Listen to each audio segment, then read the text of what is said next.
બ્રહ્મ સંબંધ મંત્ર એટલે કે નિવેદન મંત્રનું અનુસંધાન કરવાની આજ્ઞા નવરત્ન ગ્રંથમાં શ્રી મહાપ્રભુજી વલ્લભાચાર્યજીએ બીજા શ્લોકમાં કરેલ છે. નિવેદનંત સ્મર્તવ્યમ સર્વથા તાદશૈ જનૈ સર્વેશ્વરસ્વ સર્વાત્મા નિજેચ્છાત કરિષ્યતિ.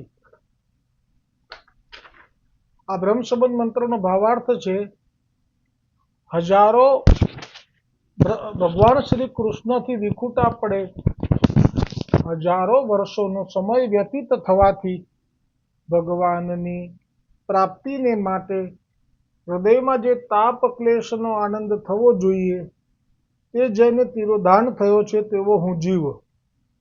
ભગવાન શ્રી કૃષ્ણને દેહ, ઇન્દ્રિય, પ્રાણ, અંતઃકરણ, તેના ધર્મો, સ્ત્રી, ઘર, પુત્ર, કુટુંબ, ધન, આલોક અને પરલોક આત્મા સહિત સમર્પણ કરું છું. દાસ છું, હે કૃષ્ણ, હું તમારો છું. એટલે આ જે સમર્પણનો ભાવ છે એમાં શ્રી ગોવર્ધનનાથજીને સમર્પિત કરવાનો જે ભાવ છે એમાં મુખ્યત્વે પત્ની પોતાના પતિને જે સમર્પિત કરે પછી એ પતિના સેવામાં જ રહે. પતિ જે છે એમનું કર્તવ્ય પતિ એમનું પોતાનું કરે, પણ પત્ની એ પતિની સેવામાં રહે. આ મુખ્ય ભાવ છે. કેમ કે આપણો ગોપીજનોનો ભાવ જે છે એ આ પ્રગટ કર્યો છે. રીતિ પ્રીતિ વ્રજ જનકી એટલે કે ગોપી જનકી. એટલે જ જો નરહરિદાસ ગૌડિયાને શરણે નહોતો આવ્યો ત્યાં સુધી તો એવા મનોરથો હતા કે જગન્નાથપુરીજીમાં જગન્નાથપુરીજીમાં બધા પંડાઓને ખૂબ દાન આપી મારું નામ કરી લઉં. મારા પિતાએ મને ટોણો માર્યો છે ને કે ત્યાં તમને કોણ આપે છે, બધા લેવાવાળા બેઠા છે. એ ટોણો એવો મારેલો કે એમને પિતાનો ત્યાગ કરેલો, પણ મનમાં એવો ભાવ રાખેલો કે એટલું દાન કરું, એટલું પૂર્ણ કરું કે એ પણ સાંભળે કે ના, જગન્નાથજીએ મને આપ્યું.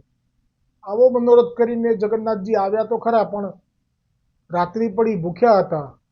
તો જગન્નાથજીએ જાણ્યું કે આ તો મહાપ્રભુજીનો જીવ છે, એટલે આ પોતે બાળકનું રૂપ લઈને આવ્યા અને એને કીધું કે લે, તો કે હું તો ભગવાન આપશે તો જ લઈશ, હું કોઈના હાથનું શું કરવા લઉં. ટેકીલો હતો, વૈષ્ણવ દૈવી છે, હજી થયો નથી વૈષ્ણવ પણ દૈવી જીવ છે. એટલે કે છે કે તો પણ તને કોણ આપવા આવે અત્યારે, મને જગન્નાથજીએ તો મોકલ્યો છે, એમને આવું આ જગ્યાએ એકાંતમાં. તરત બેસી ગઈ વાત, પ્રસાદ લીધો.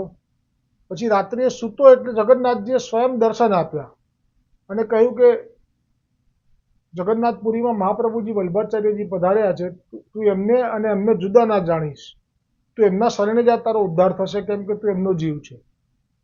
બીજે દિવસે મહાપ્રભુજી પાસે આવ્યો તો મહાપ્રભુજીએ તો આવતા સાથે જ એને આશ્રય દ્રઢ થઈ જાય એટલા માટે એવી વાત કરી કે તું તારા પિતા સાથે જે ઝઘડો કરીને નીકળ્યો અને જે તે સંકલ્પ કર્યો, ખરેખર દૈવી જીવો તો આવા જ હોય, અને તારું નામ જે છે તે સાર્થક કર્યું. કેમ કે ઋષિનો પુત્ર પ્રહલાદ જે હતો એમ તે નરહરિદાસ એટલે કે ઋષિનો દાસ કહેવાય તું, બરોબર કર્યું તે.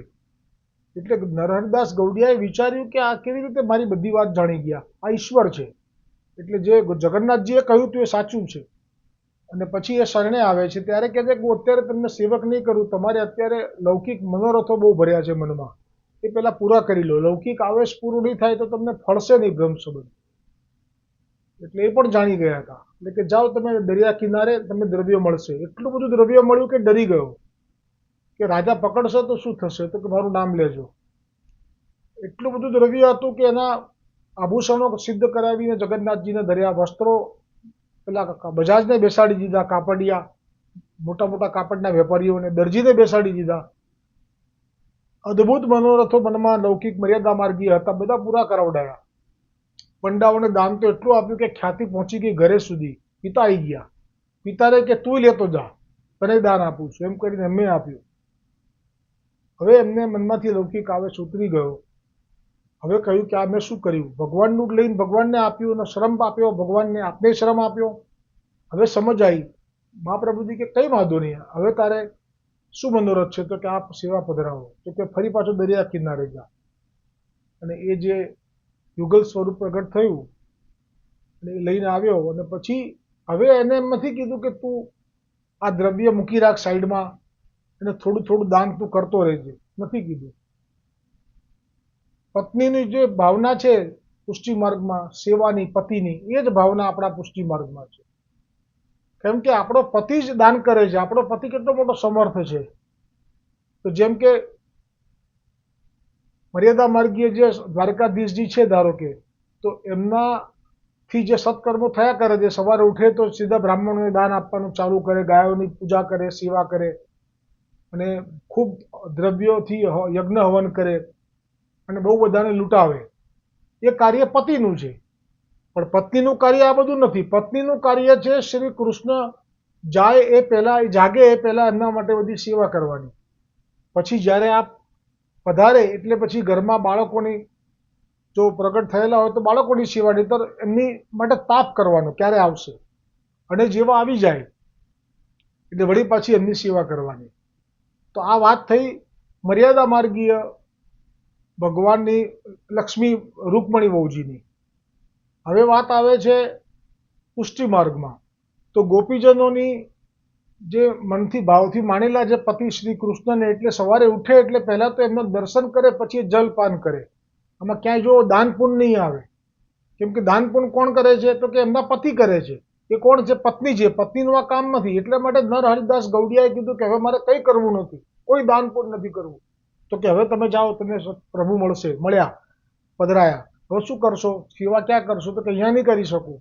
અહીંયા તો મેં બહુ મોટો દાન પુણ્યનું કાર્ય કરી છે, લોકો મને બહુ મોટો ગણે છે, એટલે અહીંયા મને બાધક થશે. તો કે કંઈ વાંધો નહીં, ક્યાં જવું છે? તો કે કાશી. કેમ? તો કે કાશીમાં મારા યજમાન છે, મને દક્ષિણા મળશે, સેવામાં મને સરળતા રહેશે. ત્યારે મહાપ્રભુજીના શબ્દો હતા કે જે ઠાકોરજીની સેવામાં જ્યાં પણ સરળતા રહેતી હોય, પછી એ પરદેશ પણ હોય તો પણ જવું. આ વલ્લભના વચન છે. એમાં ક્યાંય પણ દાન પુણ્ય ચાલુ રાખવાની વાત નથી આવી. કેમ કે એ પતિ કરે છે, આપણે પત્ની છીએ. આપણી ફરજ છે સવારના ઉઠીને ઠાકોરજીને પહેલાં તો બાલ ભાવથી સેવા છે વલ્લભની આજ્ઞા પ્રમાણે, એટલે તરત જ મંગલ ભોગની તૈયારી. સાથે સાથે સકડી ભોગની બી કરી શકાય. આધણે મૂકી દેવાનું દાલનું, સકડીનું. અને ઠાકોરજીને જગાયા છે, એમને પહેલાં મંગલ ભોગ ધર્યો છે, પછી સ્નાન શૃંગાર, પછી રાજભોગ છે, પછી જે અનુસર થયું અને ઉત્થાપન ભોગની તૈયારી, અને પછી શયન ભોગની તૈયારી. આ છે પુષ્ટિજનોનો માર્ગ. દાન પુણ્યનો માર્ગ નથી આ. એટલા માટે જ પુષ્ટિ માર્ગમાં એટલું સરળ સાધન બતાવ્યું છે મહાપ્રભુજીએ કે તમે ઠાકોરજી પધરાવી શકો ને તો ઉત્તમ છે. કેમ કે તમારું જે પ્રેમ આસક્તિ વ્યસન છે ને, એ સેવાથી પ્રગટ થાય છે. પણ નથી પધરાવી શકતા એવી કરોડોની સૃષ્ટિ હતી. તે લોકોને અષ્ટાક્ષરનો જાપ કરવાનો કહ્યો, કોઈને ભગવાન શ્રી ભાગવતજીની કથાનું શ્રવણ વાંચવાનું કહ્યું, કોઈને સત્સંગ સેવાયામવા કથાયામવા, અને કોઈને નિવેદનનું અનુસંધાન કરવાનું કહ્યું, તો કોઈને ભાગવતજીનું પુસ્તક પધરાવીને એને ધરીને લેવાનું કહ્યું. બધા બહુ રીતે આપે બધાનું સમાધાન કર્યું છે. પણ મૂળમાં અસમર્પિત ના લેવું, એટલે કોઈના હાથનું ના લેવું. એ મહાપ્રભુજી ના પાડી છે. હવે જેને મહાપ્રભુજી પ્રત્યે પ્રેમ છે ને, એ નહીં લે. જેને પણ મહાપ્રભુજી પ્રત્યે પ્રેમ છે, ક્યારે પણ કોઈના હાથનું એ નહીં ખાઈ શકે. હા, મેં કહ્યું એમ ક્યારેક ખાવું પડે છે. અત્યારે એકદમ નથી છોડી દેવાતું, બધા ઘરનાની સાથે રહેવાનું હોય, બીજા વૈષ્ણવ ના હોય, તો મેં કહ્યું એમ જવું પડે તો જવાનું, પણ બીજા દિવસે ઉપવાસ કરી લેવાનો, તાપ સાથે કરવાનો. કરે મેં શું નાખ્યું મારા મુખમાં કે જેને કારણે મારા મન, મારા વિચારોમાં અવળી ગતિ શરૂ થશે, અને જે મારા પ્રભુનો મને વિસ્મરણ કરાવશે. આ તાપ થવો જોઈએ. એટલે બીજા દિવસે નામનું લઈને છોડી દેવાનું, અને ત્રીજા દિવસે વળી પાછી ગાડી પાટા ઉપર આવી જશે. અને કોઈ કે ના અમારે લેવું જ પડે છે, તો એને મનથી ધરીને લેવાનું રાખવું જોઈએ. પણ મહાપ્રભુજીને ગમતી વસ્તુ તો આ જ છે કે કોઈનું હાથનું નહીં લેવું જોઈએ. પણ કંઈ વાંધો નહીં, આટલા માર્ગ છે, રસ્તા સમય પ્રમાણે ચાલવું પડે છે. અને બીજું કહ્યું કે સત્સંગ નહીં છોડવાનો. જે આવ્યું ને પહેલો આ શ્લોક કે નિવેદનમ તુ સ્મર્તવ્યમ સર્વથા તાદેશ જને. તો બ્રહ્મ સંબંધ મંત્રનો નિત્ય અનુસંધાન કરવું, કે ભગવાનથી વિખૂટા પડે એમ કરીને જે મંત્રનો વપરાશમાં બોલવાનો નિયમ છે એ, અને આ એનો અનુવાદ.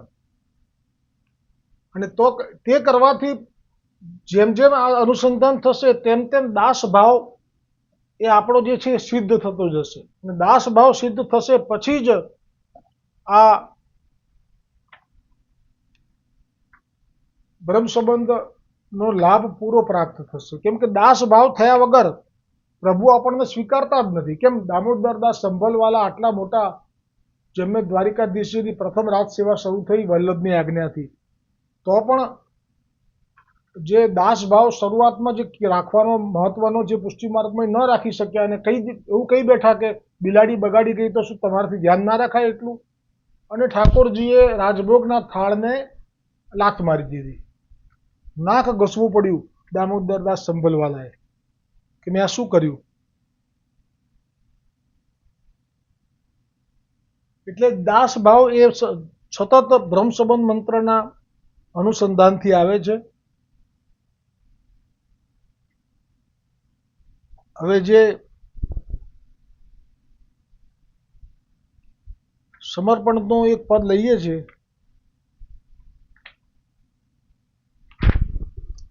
નાખ્યો આ સમર્પણ એટલે બધી જવાબદારી ગોવર્ધનનાથજીની થઈ ને આજે વાંચ્યું એમાં.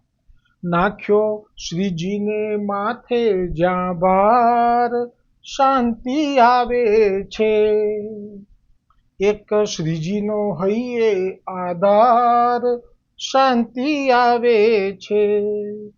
શક્ય અશક્યની એમાં શંકા નથી, ડચું પચું ત્યાં બિલડું જરાય નથી. શ્રીજી મય બને જ્યાં વિચાર શાંતિ આવે છે. શ્રદ્ધા સદાય આંધળી કહેવાય છે, શ્રીજી વિનાના કહીએ ત્યાં દેખાય છે. સાંભળ્યો શ્રીજીના ચરણોમાં તાર શાંતિ આવે છે.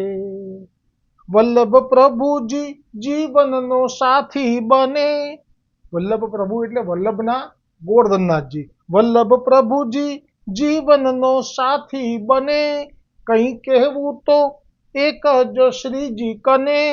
શ્રીજી હાથે છે જીત કે હાર શાંતિ આવે છે. બોલો શ્રી ગોવર્ધનનાથ કી જય હો, શ્રી વલ્લભાધીશ કી જય હો, ગોવિંદ ઘાટ કી જય હો.